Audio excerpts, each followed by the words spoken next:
Forecasters say Arizona's wet winter this year was fueled by a climatological pattern known as El Niño, and it appears the current conditions will last through spring and summer. Cronkite News reporter Jordan Evans explains what this could mean for the state's summer monsoon.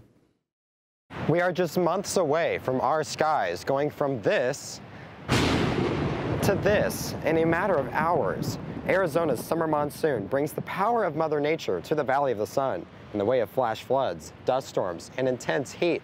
And after an extremely wet winter sustained by an ongoing El Niño event, could there be a link to how strong this year's monsoon will be? El Niño is basically abnormally warm waters in the equatorial Pacific.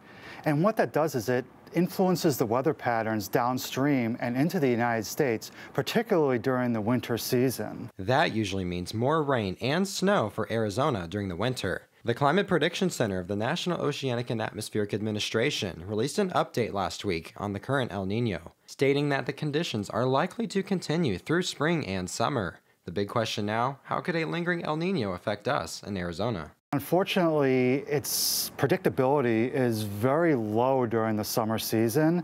So this year is a little different, and we don't have a lot of historical precedent to build our forecast on. In the last 69 years, there have only been 7 El Niño events that have lasted through the summer. If we compare those events to the wettest monsoons at Phoenix Sky Harbor, only 2 of those years fall in line with a lingering El Niño. Mark O'Malley with the National Weather Service says historically there is not much to prove that a connection exists between El Niño and the summer monsoon.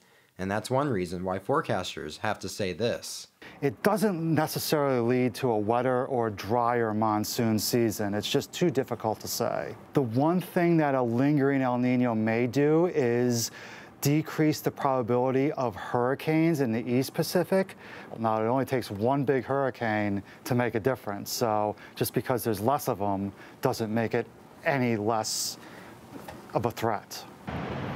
Now remember, just because forecasters cannot give an exact prediction on how intense our upcoming monsoon season will be, it's still important for you to prepare yourself as well as your home for when the weather gets wild here in the Valley of the Sun. Reporting from Tempe, Jordan Evans, Cronkite News.